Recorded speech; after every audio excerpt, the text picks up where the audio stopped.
It's been rough for us and other business owners in the community. Now at 5, the added challenges for small business owners tonight. A closer look at how they are working to make ends meet and keep their workers safe. If you're a first responder or essential worker, the state doesn't want you to worry about your kids right now. I'm Stephanie Wade with a Childcare available to Central Indiana families through the United Way. And also tonight, a tense situation for police and neighbors. Shots fired at the officers responding to a call at a local apartment complex. This is RTV6 News at 5, working for you. Good evening here at 5 o'clock. I'm Mark Mullins coming to you from my home as we enter another week of social distancing. And I'm Amanda Starantino. Thanks for joining us. New information, Justin, as the city mourns the loss of a young police officer killed in the line of duty. 24-year-old Brianne Leith was shot and killed in the line of duty Thursday while responding to a domestic violence call at an East Side apartment building. And today we learned from court documents that the man accused of shooting Officer Leith thought someone was trying to kill him. Leith was one of 4 officers who responded to the scene. Documents show 27-year-old Elias Dorsey opened fire when another officer knocked on the door, hitting Leith in the head. While officers were trying to remove Leith from the scene, they found another woman shot in the hallway. According to court documents, Dorsey had spent the night at that woman's home, and he told police he felt like she was trying to set him up. That woman survived her injuries. Officer Leith's patrol car is now on display at IMPD East District's headquarters at 201 North Shadeland. It will be there until this Friday. You are invited to drive by to pay your respects for her service. However, because of social distancing rules, you will not be able to get out of your car and gather around the vehicle.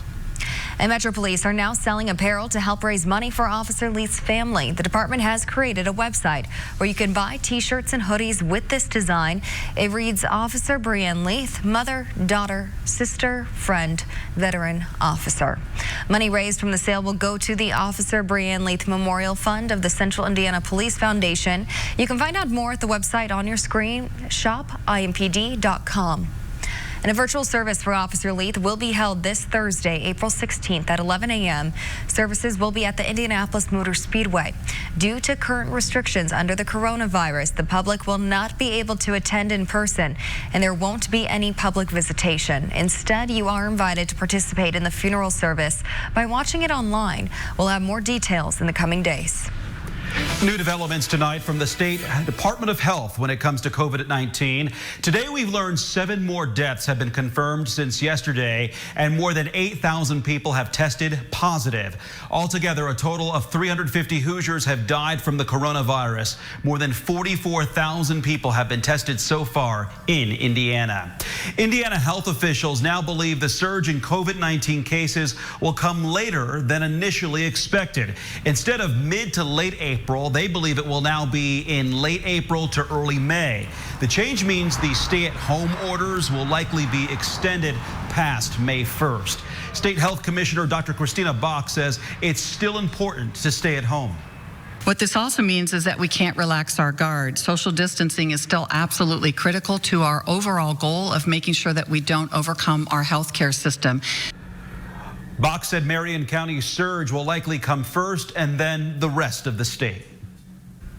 A community with some of the strictest guidelines for businesses during this pandemic is starting to ease up on some of their restrictions. Howard County commissioners had ordered all non-essential businesses to close, but starting today, some of those businesses can reopen as long as they follow certain safety guidelines.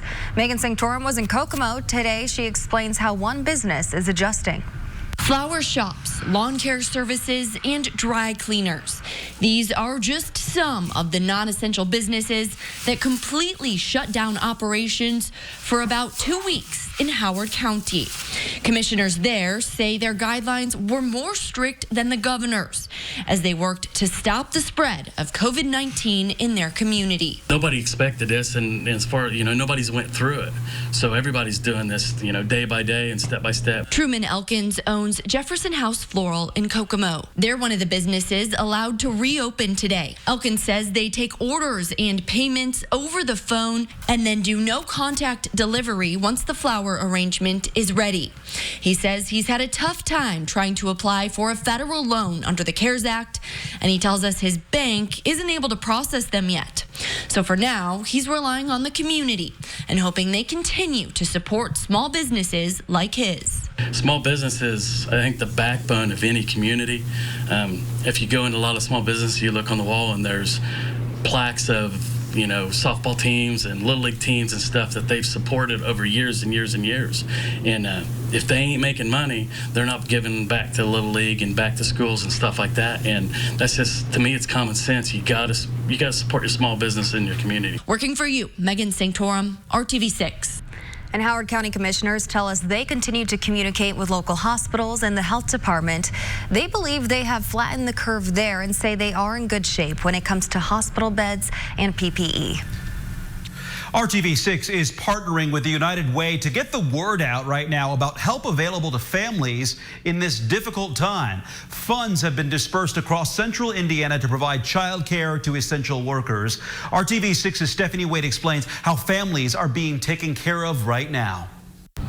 From first responders to healthcare workers to grocery store employees, childcare is available to central Indiana families right now, thanks to a COVID economic relief fund. We wanted to make sure that we were doing everything possible to let those who had very important jobs to do right now be able to focus on those. And so one way that we can do that is to help make sure that their children have a safe place and a place where they're cared for and still having an opportunity to learn. Early Learning Indiana, along with AYS at your school and the YMCA, are all supported childcare programs through this COVID economic relief fund.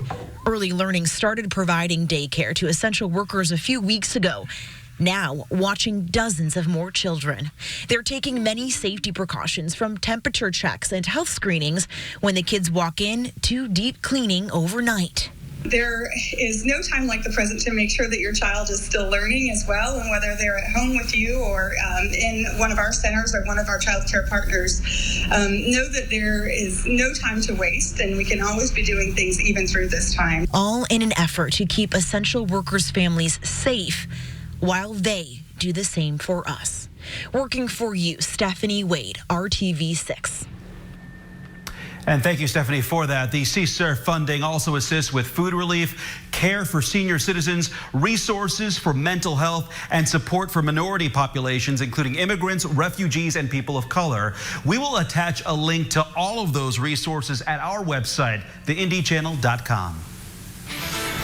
And Mark, another day when it was all about the wind. We had gusts nearly 50 miles per hour through the afternoon. I know your question, when is the wind going to calm down? We'll talk about that, I think, as we go through the evening hours, especially once we get to sunset.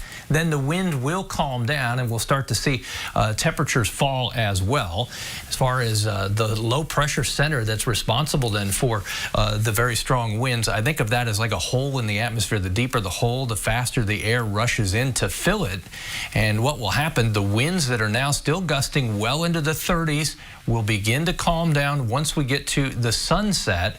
There's your wind forecast, and it will lead to a very cold night tonight. We'll have details on the freeze warning and not one, but a couple opportunities for snow this week coming up.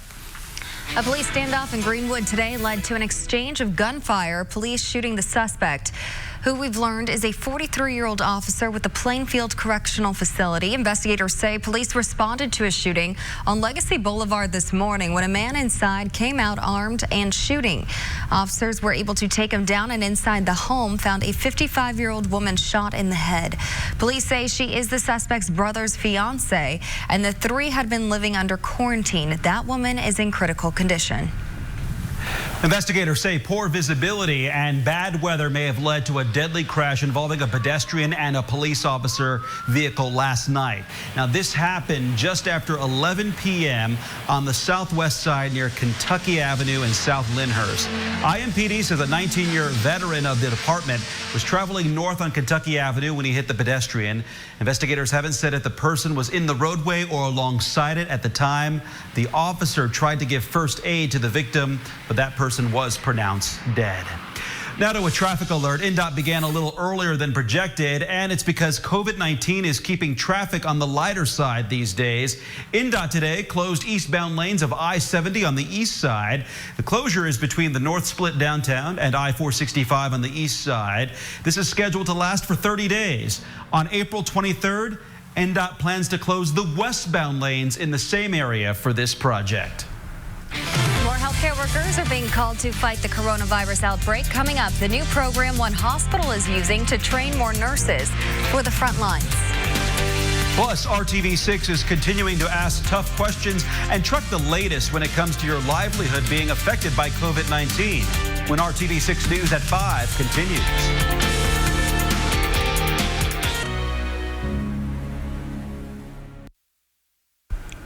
Welcome back. RTV6's Hiring Hoosiers initiative is committed to connecting you to job opportunities. And with hundreds more COVID-19 cases being confirmed in Indiana, hospitals need more workers on the front lines. Tonight, how a new program is preparing nurses for critical care and helping them advance their career along the way. Brenda Christian is used to working with young patients at the Payne Manning Surgery Center at Ascension St. Vincent. This pediatric nurse is now on the front lines, treating the hospital's most critically ill COVID-19 patients. We just need the people who want to come and do it. We just need people who can maybe step outside their comfort zone a little bit and realize that they're going to be okay, and it's a good opportunity to help other people to be okay. This experienced pediatric nurse is one of nearly 200 Indiana nurses who have taken part in a new training program Ascension St. Vincent created in light of the coronavirus pandemic. The critical care training program was that we wanted to increase the available nurses that we had out there that were not performing roles that they had done previously. There really was a large amount of nurses that were kind of displaced since we've changed things, that we could draw from. The 2-day program teaches Ascension St. Vincent nurses the skills needed to treat the priority patients coming through their doors. We really need nurses to step up into these roles because there's such a lack of knowledge on somebody's part. If you haven't had the class, you really don't know how to come and help in this area.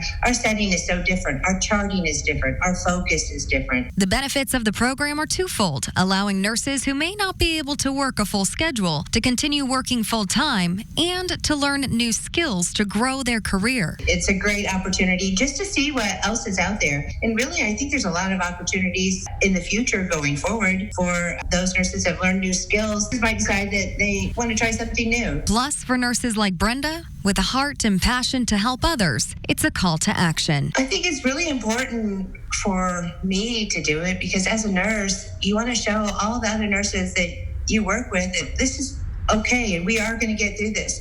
And as a mother and even a daughter and a friend, I want to show my family and friends that this is what we do. This is how nurses help, and it's very empowering to do it, and it feels good.